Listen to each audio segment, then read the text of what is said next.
In this episode, let's go deep with best-selling author, possibility coach, and transformational speaker, Victoria Rader. I say that the formula to success is your mindset times your skill set times your effort equals your result. And then if you, like me, are a spiritual person, if the person of faith, then you're going to add God on the one side of your equation. So it'll be God times your mindset times your skill set times your effort equals results times infinite. I'm so pleased to have Victoria with me today on Titans of Transition. Victoria and I connected, both members of the John Maxwell team. I was a guest on your podcast recently, and I was so excited to do that. It was only the second one I've done to be a guest. But I think we made a really good connection there, and I really was wanting to invite you onto my show so we could share a little bit more about you. And how did you get to what you're currently doing now with your business, Victoria? Joe, first of all, thank you so much for having me. I'm really excited to be here. I was leaving my home and I said, honey, I'm now a Titan. Sounds kind of weird, doesn't it? Them are big shoes to fill. I'm going to go try and fill some big shoes there with Joe. I love the name of your podcast. It was wonderful to have you as a guest, so I'm thrilled to be here. So a little bit about me. So my company's name is You to Shine, and it was kind of founded as the original company in 2013, and then it was completely reorganized in 2015-16 again into what it is now. And what we do is that we have a team of an amazing Empower Me coaches that help you with spiritual and practical dilemmas and how to find a solution. And they're a God-guided solution. We're very big on God-guided solution. We trust that you can define God, the great overall designer, within the dictates of your own conscience. But we're a very God-guided group of people. And so that's what we do. We have a lot of products and services that support people on their journey of discovering who they are, on empowering who they are, and on impacting the world from the place of their inner genius. We have little apps and long programs, you name it. We have it all. We love it all. We're just having a lot of fun overcoming daily troubles. That's kind of what we do.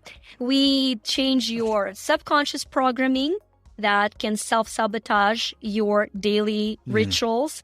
And then we equip you with practical steps. So the company bridges between spiritual energetic realm and practical skill. I developed the formula that I say that the formula to success is your mindset times your skill set times your effort equals your result.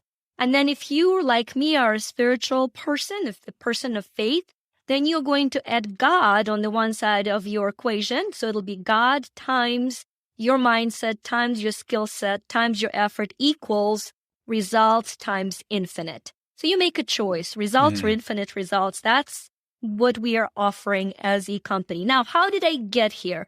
Just a really, really great question, because you know how I said God-guided? And it's not just a cliche in my life. It is very often a painful path of rebelling against that guidance, of failing to follow it, learning that I should have, and then humbling myself and following it. And so I am a wife and a mother first and foremost. And when my children were little, I wanted to homeschool my children. It was not a choice that came from, public schools are bad, or, it came from the fact that I had a daughter who was a genius, brilliant young girl, and wanted to learn very quickly.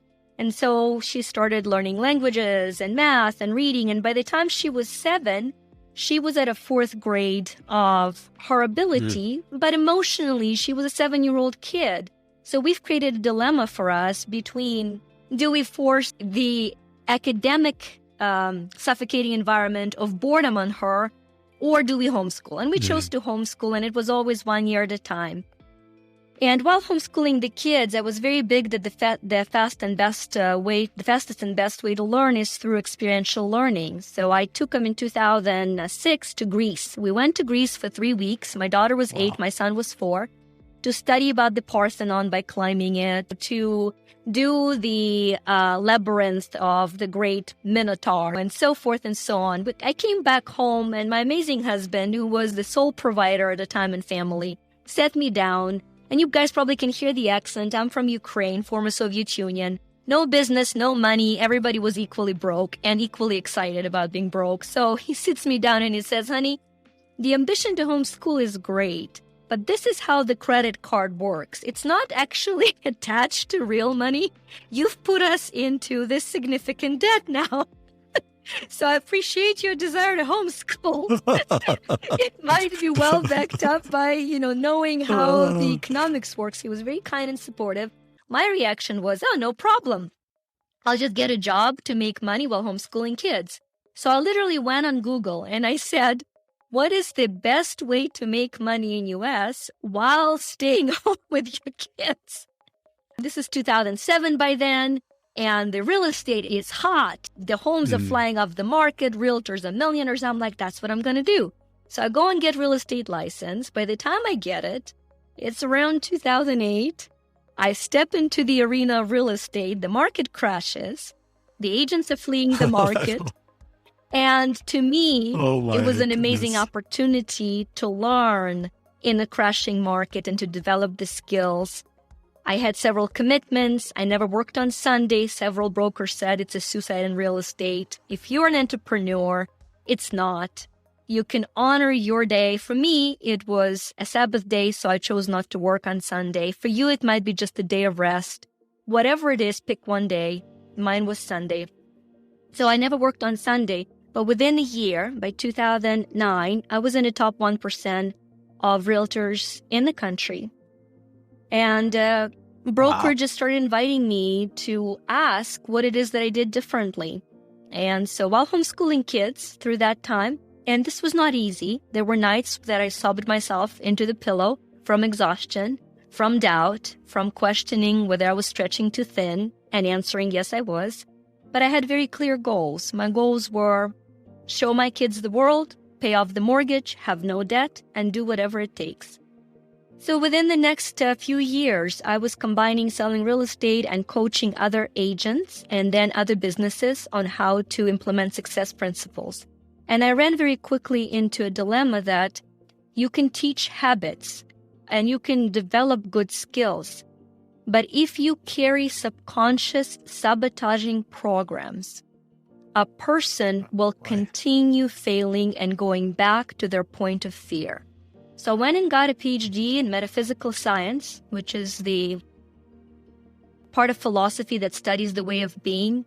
And then I got every single energy and subconscious modality certification I could get my hands on to simply understand how does this 93% of who we are really works, how to change it, how to adapt it. Got into healing through energy healing, got into life coaching. And finally, in 2013, when I was on the top in my real estate in August, I had my best months ever. The Small Still Voice. I have a podcast that's called All About the Voice, and it's all about learning that still small voice. The still small voice that I call spirit, some can call intuition, prompting, niggle, said, you're done. You learned all you had to learn. It's time to start your own company full time. And it was terrifying. It was terrifying because there were things happening at home. But I walked away from real estate and started You to Shine as a company that now combined practical success approaches with spiritual, subconscious ability to back those up. That is the whole journey, Joe. That is packed.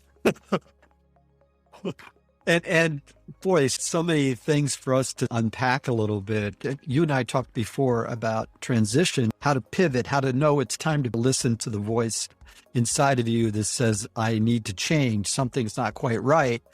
And your focus is using, I think, the word transformation in different aspects and different modalities of transformation. But really, they cross over so much. I thought it was really interesting when you were talking back to the point of fear. Can you tell us a little bit more about what that means?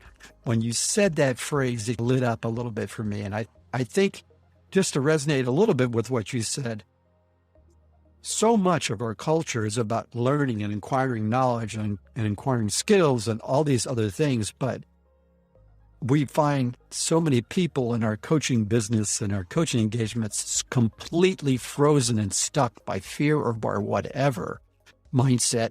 But back to the point of fear, I think that I'd like to hear more about that. It's actually a great question, Joe. Months ago, maybe close to a year now ago, I had a client who came and she said, I just have a fear of commitment. I either overcommit and then I'm fearing disappointment, or I choose then not to commit. And I wanted to go into a typical approach of, well, let's go into ABC of commitment, and just like open my mouth.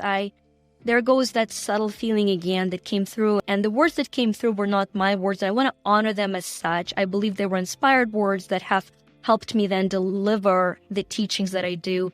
What came through was, we're always committed.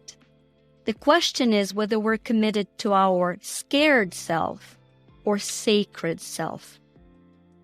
And some of us are incredibly committed people.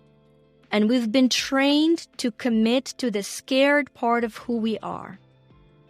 And so in a way to recommit to find and recommit to that sacred part takes breaking a commitment to the scared one.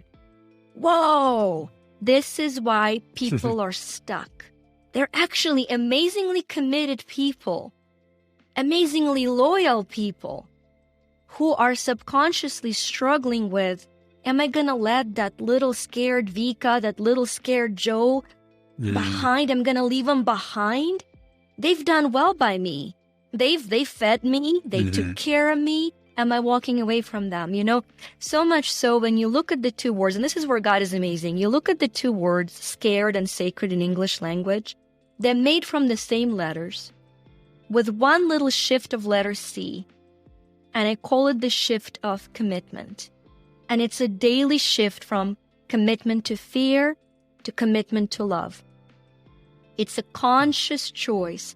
And you cannot commit to the scared part, to the sacred part of you, to that eternal essence of who you are, without loving, not punishing, loving the scared part, right? Love conquers all. Love overcomes all sin. We say it. Do we really mean it? Do we love the ugly part of ourselves? That's where it starts. So when you find yourself fearful, this is when you say, okay, I'm scared because I've always been committed to this part of me. Now we actually we produce just a 5-minute meditation on my site that is free to anybody who wants to explore it. And it is a shift from scared to sacred self, because I so believe in that, and love the scared part of you so the sacred part of you can shine. And what is the sacred part? I look at the word me. I'm rebranding the word me as little m, big E, with big E being your eternal essence. I call it the spirit, that part of you that is a child of God. You can call it eternal energy, but it's the big E. And then there's little m, your material, your matter, your physical body, right? And it's how you manifest this daily reality, this little glimpse that we call life on this planet Earth. That's your scared little m. And so it's recommitting to the sacred, to the energetic of who you are. That's the journey. And it's a journey of lifetime. Oh, wow. So here's a question. How to step away from the scared self, or to honor that, to love the scared self, and to move towards your spiritual self? What part does faith play in that? It's huge part. Absolutely huge part. So much so. Because we are so comfortable, and you've brought in a much broader context here. We've talked on this podcast before, on the YouTube channel, about wanting to stay with the status quo, what's comfortable, and how we're biologically incentivized to do that. Our lower brain tries to keep us safe. Mm-hmm. But you brought in a much broader context. In order to make that move, though, it is into new territory with intention. It's listening to that voice, but it's responding to it. So to me, I thought there's a faith aspect to that. I couldn't agree more. And the way I want to reframe First of all, I'm into positive psychology and personal growth and all of that, but I'm a person of awareness, so I'll always listen for the subconscious triggers in that language. So it's very popular to state, you might have heard it, that success lives outside your comfort zone, that you have to come out of your comfort zone to be successful. And I've pondered on that a lot, and this is where faith comes in, because what is not comfort zone for you is comfort zone for God. So you're never out of the comfort zone. Mm-hmm. The difference is, are you in your comfort zone or in God's comfort zone? Because when you are in God's comfort zone, your results are infinite. But if you wait for your comfort zone to expand out there, that is what's going to limit you. So that is the leap of faith. But I don't believe that leap of faith to be from comfort to discomfort, but from comfort through faith to being comforted by the great comforter that there is to support and sustain you. This is a very deep conversation, and it gets very close to my belief system in terms of my life verse. And the verse may shift, but currently it is Colossians 1:27. The mystery is this: Christ in you, the hope of glory. Oh. So it really resonates with this idea that, in reality, I believe that when you're completely, fully who you were intended to be, when you allow his power to work through you and through how God has gifted you.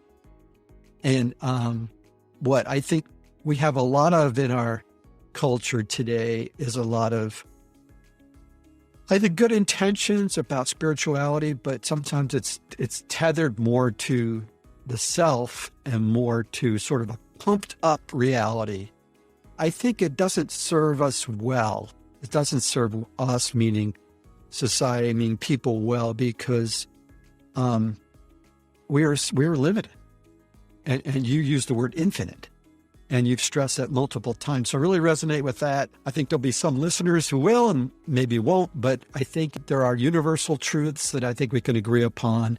And boy, that's one that I've seen worked out in my life day in and day out. So thank you for sharing that. That's a wonderful insight on how faith ties in. Well, and it's two realities, and both are true. There is a reality. The greatest fear that humanity carries is that I'm never enough. And it is not untrue. Yeah. The greatest truth is you're more than enough if you're allowing the divine power into your life. So we're constantly shifting between these two truths. And if you are confused, then you're going to insist that you are enough while disconnected from divine power. That, to me, is a point of deception. That is the point of deception. Yeah. I am it without the divine support is what leads to severe depressions, anxieties, and so forth and so on. It's okay to feel you're not enough. It's an invitation to be reminded that you are more than enough by inviting the Spirit into your life, by inviting that love that Joe's talking about. So in dealing with your clients, what kind of recurring issues do you see? I think over the past few years, obviously, we have this sort of this external macro pressure being put on us with COVID and with all that goes on around that. I've talked to a number of people who've been wanting to transition, or they've been in a state of ill at ease over where they are currently. And I'm wondering, what are the common things that you keep coming back to that are evoked based upon your interaction with your clients? What could you share that may be helpful for the listener right now who has landed here to listen to us for various reasons, but there's a gap, more than likely there's a gap, and they're looking for something to fill that gap, to answer that question for them on what to do next or how to move forward? I think while we work with so many aspects of reality, I think the underlying theme that brings people into our family, and they do become family for us, is desire to live a purposeful life. It's the question, am I living out my purpose? We were born for a purpose, to live life on purpose. And a lot of us are not quite sure what it is, whether we're doing it. Are we doing it well enough? The confusion about that. And so the very first thing to close that gap for someone, what I would like to say is that in very simplified words, I want to do simplified words in mine, but you know what? God just told me I need to quote. We have this little journal, Manifest Me, by the way, and I'm going to read to you my favorite scripture from it, which is very short. So here's John 10:10. I am come that they might have life, and that they might have it more abundantly. That is the purpose of life for every person. Some of us forget that we're here to have life, so we're constantly looking at accomplishing, not in living. And some of us forget that we're here to live abundantly. And I don't mean just the money. I don't think Christ meant just the money. But filling every moment of being alive with gratitude for the abundance around you. That is your purpose in life. What you do is not your purpose. How you do is not your purpose. It is the benefit of having found the purpose and living it fully. So starting today, you say, I'm breathing, I'm alive. The purpose of this spirit was to gain this body, to learn how to be physically alive. I'm doing it. I'm here on purpose.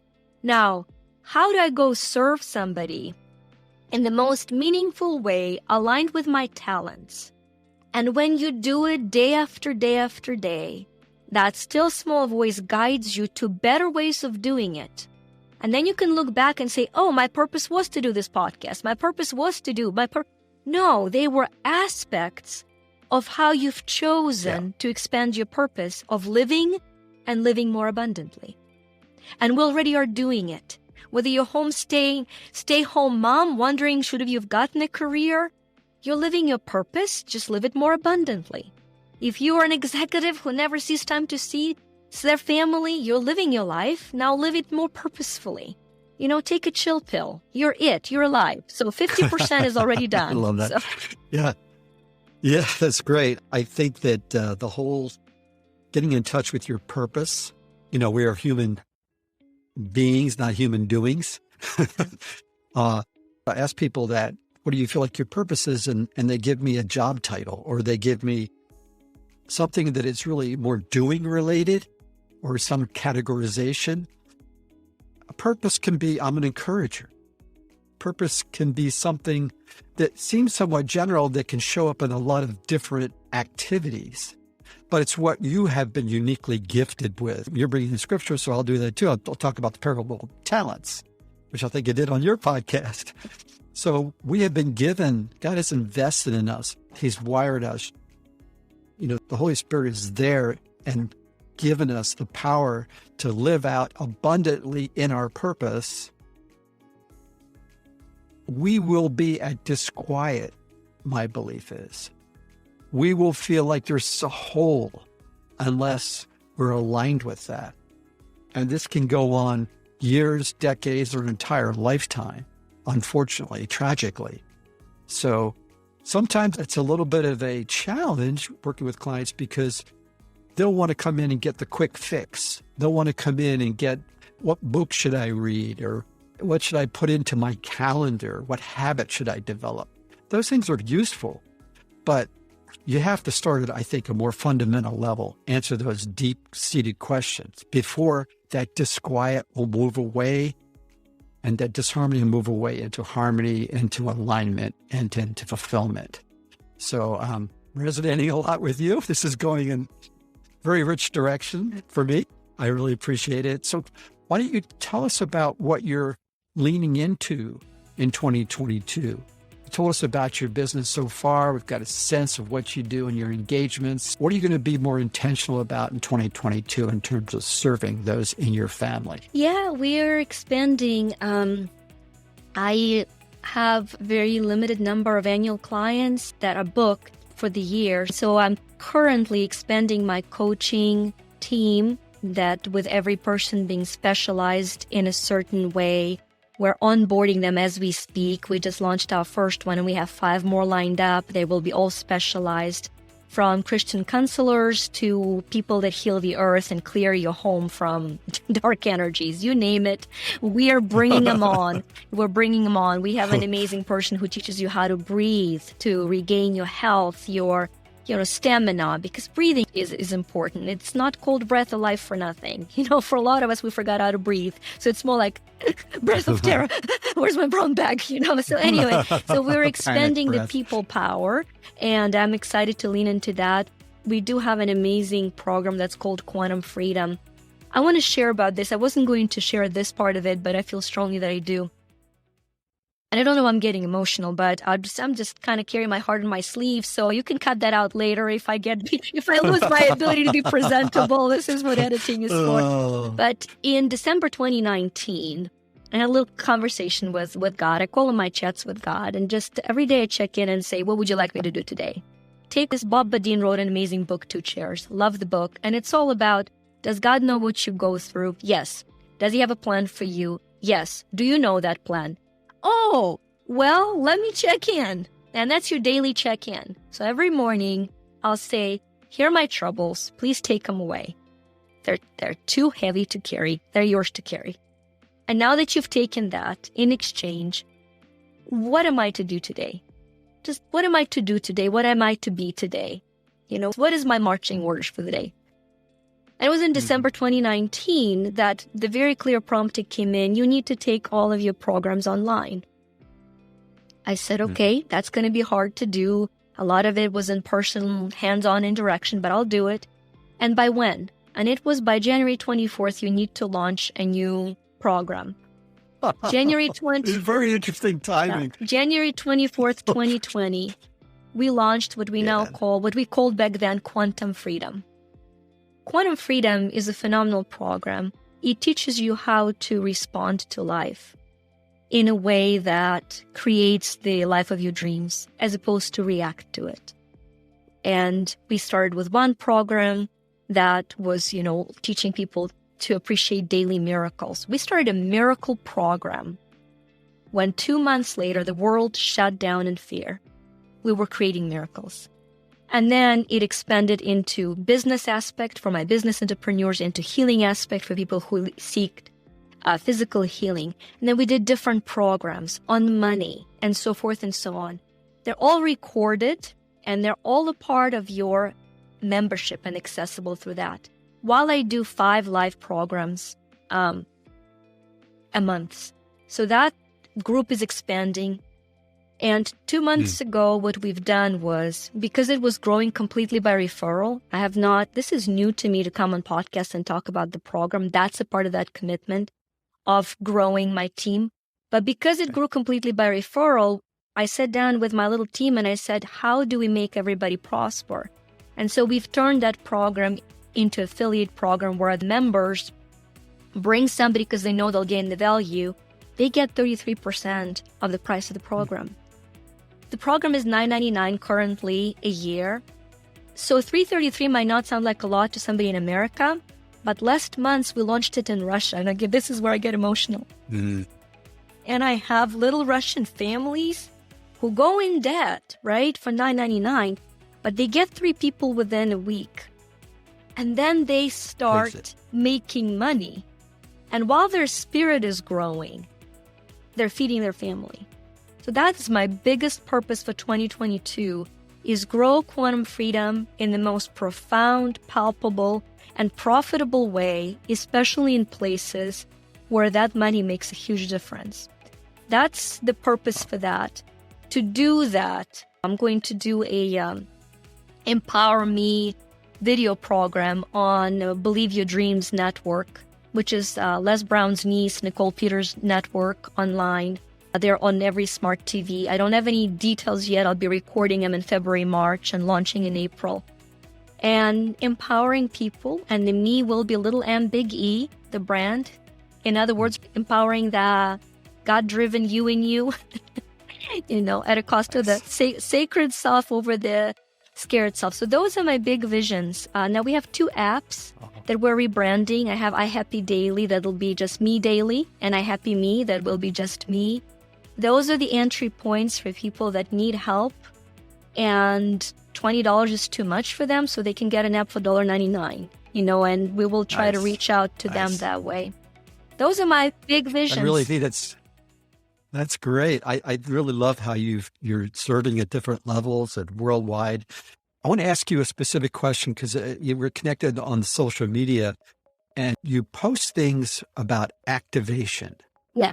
You use the word activation. Yeah. Can you tell us a little bit about that? Because I think it's a very unique way of putting your finger on someone's heart with a message. So this came about from 2 different trends of thoughts. I'm very big on affirmations. And affirmation is a statement of positivity. But if we are affirming something we don't believe about ourselves, what we're really affirming is the deeper fear that's there if it's not healed. So people need money, they run around saying, I'm a money magnet. But deep inside, the scared self is, who are you kidding? You broke, you know it, I know it. And so... Poser. Exactly. And so the activation is an invitation to activate the belief that I'm offering within you.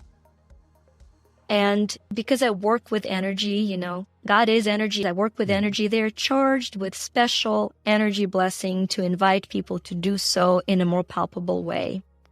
When you look at the language of activations and affirmations, they start with I am.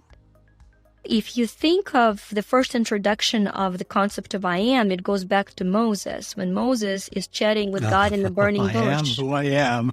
I am that I am, right? I am that. So I am is the name of God. So we're taught, as Christians at least, we're taught not to take God's name in vain. And very often we think it's not adding swear words after the name or doing something that is displeasing. But to me, it's also very literal. If I'm taking the name of God, which is I am, and I add broke or stupid, I'm taking God's name in vain. Interesting twist. Right? Yeah, and hopefully it gives chills to somebody because that is that sacred self in you. The I am part is the sacred self. You're created in God's image. I am godlike. I am eternal. Yeah. I am empowered. Right. So that's what the activations are. They activate the eternal self in you to align with God's view of your life, power of your life. And they're very powerful, and they're free. That's just, they bring me joy to share them in my Tree of Life group. Well, why don't you, I'm going to allow you some time to do some closing thoughts, and then I think we should just let people know how to reach you. Yeah, I think the easiest way to reach me is just go to our website, shine.com, grab your free meditation from Scared to Sacred. That's the beginning of healing for me. If you can join our Tree of Life, ask Joe. He has a link. I will have all these links in the show notes. No worries. So that's the easiest way to reach us. All the information, all the current information is always on the website. Yeah. And as always, we're trying to bring resources to everyone as you navigate life, as you try to get in touch with your purpose, as you're trying to get clarity around what your next steps are. And I'm just so pleased that you could be with us today, Victoria. I'm blessed, and thank you so much for being on Titans of Transition. Thank you very much, Joe. I'm gonna leave this with your group. I just wanted to share this very briefly, and that is the story that I go to every time I meet a new person as a reminder. And that story is in 1400s, where the Italian sculptor Donatello is given a piece of marble he's commissioned to carve a sculpture. And Donatello studies the sculpture, the marble, for over a month, several months, and finds that it has too many veins, which in the marble language is bad marble. You're going to crack, you're faulty, so he rejects the marble. 50 years later, 50, so it's never too late. It's never too late. That's the first point of the story. 50 years later, Michelangelo, out of that particular marble, carves the statue of David. the most famous statue that till this day stands in Florence. And I have chills every time I tell this story. I've told it 1,000 times. So if you feel the chills, this is the Spirit testifying to you of your divine origin. And when Michelangelo is asked, how could he possibly carve this magnificent David out of this faulty marble? He says, I saw the angel in the marble, and I carved until I set him free. That's beautiful. Thank you so much. Thanks again for joining us today, and thank you for those strong words of encouragement. Thank you. Hey, thanks for joining me today on Titans of Transition. I hope you enjoyed the episode. Please check the show notes for additional information. Also, please like and subscribe to this channel.